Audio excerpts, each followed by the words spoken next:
next matchup, which is the 3-12 Washington Redskins, the 7-8 Dallas Cowboys. You talked about it, Stuck. Cowboys laying 11, 64% of the bet, 65% of the money on the Redskins. The total 44.5 with 68% of the bets and 83% of the money on the over. How do you feel about this one? Why don't you like the Redskins, Stuck? Yeah, I mean, I was all set to go with the Redskins. This is my spot. And especially with the Cowboys, a team, a big home favorite too. And where is this locker room? Is Garrett on his way out after last weekend's lackadaisical effort? But there's a reason why I can't play this. And number one, even if you look at the Redskins' offensive side, they have injuries on the offensive line, on the outside at receiver now. I mean, Geis is out. Their offense is not healthy. And now you're down to Case Keenum. Haskins is out. That's just the offensive side of the ball. But let's talk about the defense. And the reason I can't play this is because the Cowboys, at the end of the day, still have three really good receivers. They have the best offense in the NFL by some measures. But they have three really good receivers, and they have a quarterback that maybe is a little limited in how far he can throw it down the field.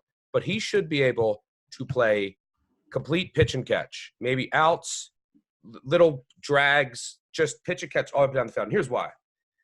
The Skins are now down to their 9th and 10th cornerbacks from the beginning of the year. You have Dunbar, and he was their best corner by far. Danny Johnson just went on IR yesterday, Christmas Eve.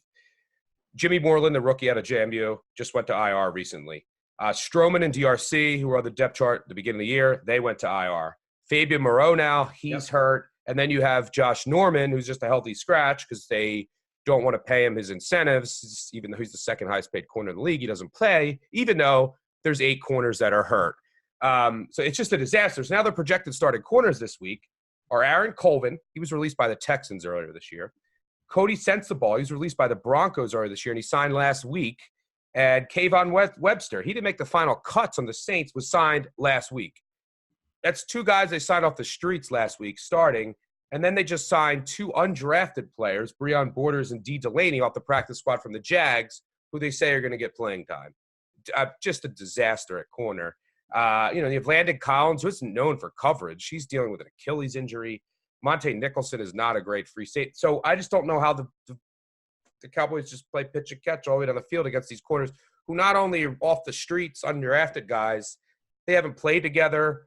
They have no – they don't – I mean, they've been, they're a week or two. So it is just a nightmare situation at corner. And if you want evidence, because these were the guys that were playing last week – Daniel Jones last week, 28 of 42 for 352 yards, 5 touchdowns, no picks.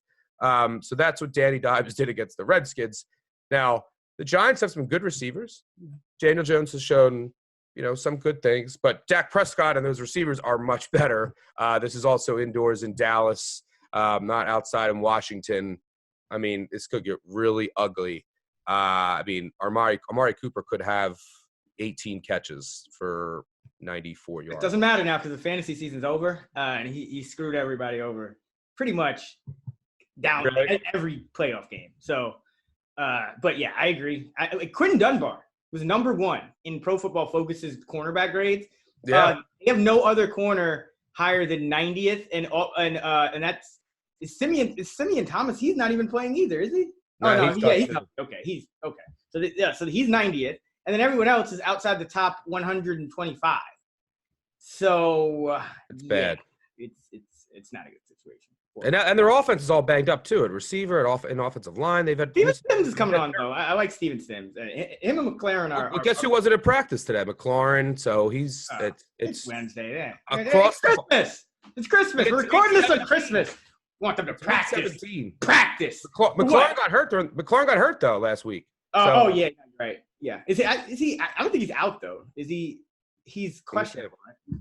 Yeah, he's not ruled out yet, but he wasn't at practice at all today. And he went down on Sunday. I'm just saying it's something to watch. No. There's no way do I want really any like I think that the over might hit in this game just based on all of these things. I think because Keenum.